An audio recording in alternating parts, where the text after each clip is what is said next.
So I went out the other day with one of my girlfriends, and we happened to meet two guys. And one of the guys, the guy I was talking to, his friend suddenly turned to me. And as I was talking to his friend, he suddenly turned to me and he just remarked and said, "You have potential." And it just struck me as odd when he said that. Because my thing was like, you don't even know me. So to say I have potential for what? You don't know what level I'm on or who I am, my background, where I come from. So just to say you have potential, it just caught my attention. And the next day I felt that God was using this odd situation to catch my attention and to speak to me. I felt that God was speaking to me through the situation. And this is what he gave me, and I want to share it with you and impart it to you as well. Wherever you are in your walk with God, please receive, because you have potential. This is what God's trying to tell you, and this is what he told me. You have potential to be like Moses or Abraham, to be one of the few to be labeled a friend of God. You have potential to not just live a neat life. You have potential to go wild for God. You have potential to not just live out your dreams, but to live out God's dreams for you.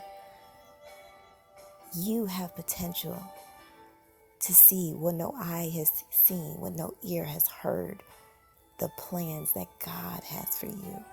You have the potential to know God deeply.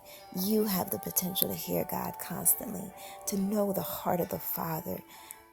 You have the potential to speak into people's lives and see them delivered and transformed and changed. And not only for other people, but you have potential to be completely free from all bondage. You have the potential to have a servant heart like Jesus, to be set apart like Daniel. You have the potential to be like Daniel, where he was living in a corrupt generation, but he was still consecrated. And he had willpower. You have the potential to walk in humility. You have the potential to seek and find God, to knock until the doors of heaven are open and you find yourself having heavenly visions and being fully conscious, yet seeing God face to face. Because blessed are the pure in heart. It says it in Matthew. Blessed are the pure in heart, because they will see God. You have the potential to use all of your five senses and fully engage God. You have the potential to go to the deep end with God, to go for broke with God, to give all of you in exchange for all of him, to go to infinity and beyond with God. You have that potential to not just know the Bible, but to see the visions of the Bible before your eyes, for God to download revelation to you, for you to be deep in your walk with God, for him to transform your even the way you view God.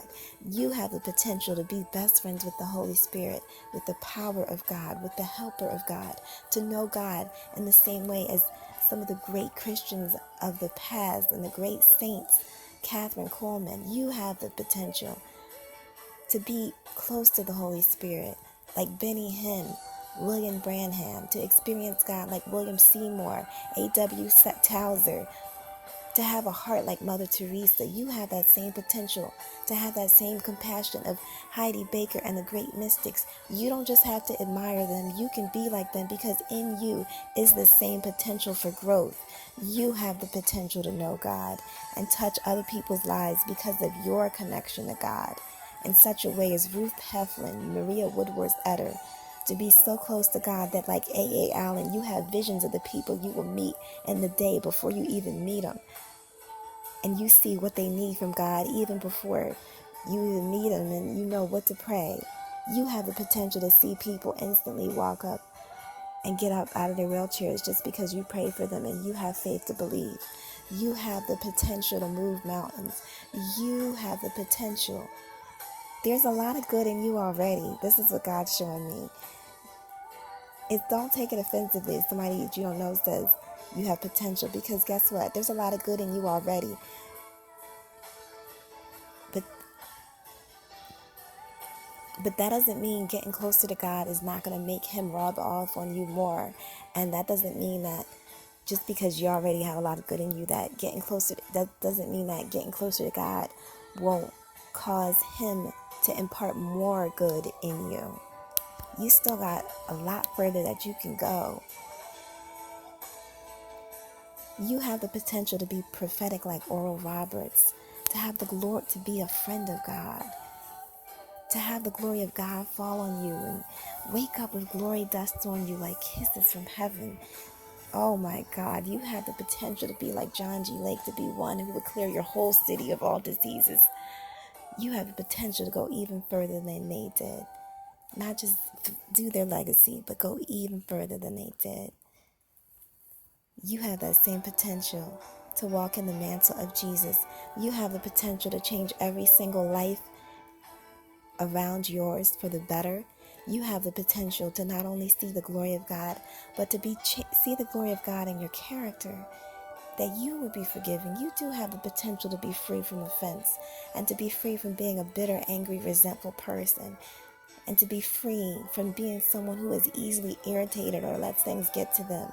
Be honest with yourself. Don't front for people. If you know you let things bother you and you don't want to be like that, guess what?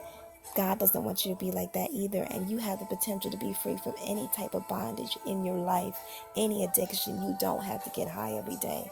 You don't have to have a drink to relax compulsively. You don't have to lie compulsively. You don't have to be driven by lustful desires. You have the potential to be free. What I'm speaking over you is that you have the potential to be emotionally stable, to not be needy. You don't have to be the way you are. God can and will heal you. Press in, get closer to him. You can't hang around water and not get wet. You can't be in the presence of God and not experience change in your inner man. You have the potential to be one whose prayers solve problems. You have the potential to walk in compassion for difficult people instead of cussing them, fussing them out, getting with them. You can be better. And so now I decree and declare over you that you will fulfill your God-given potential. Say, I will fulfill my potential, all of my potential. And I will be all that I can be for Jesus and love without a limit. Love him without a limit. Love the people around me without a limit. That doesn't mean being walked all over. That means laying my life down for Jesus, though. It does mean losing my life for my rights and my privileges, my right to be mad, my right to hold my grudges, my right to hold things against people. That's what it does mean, though. I will fulfill my potential to live my whole life and build my whole life around him. I will fulfill my potential to go deeper and go further than I ever imagined. I will not stand in eternity and wish I would have prayed more, sacrificed more, and loved more. I won't spend my time worrying about desires,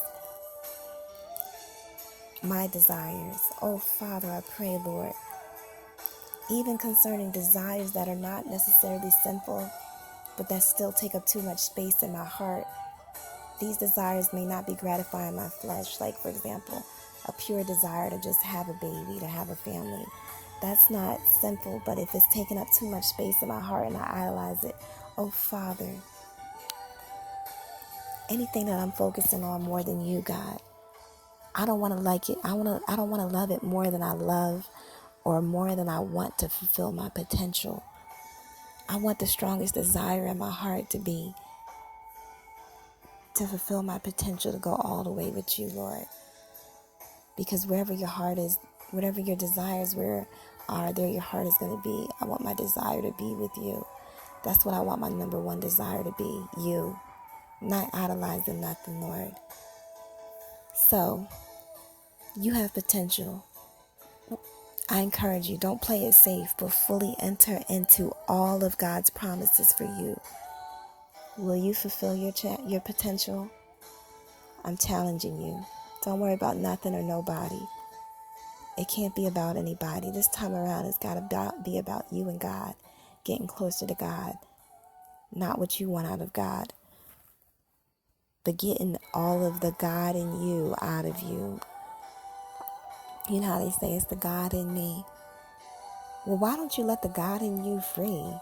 Why don't you fully live up to the God in you? I don't care where you are in your walk with God. You got the potential to go further and deeper. Amen.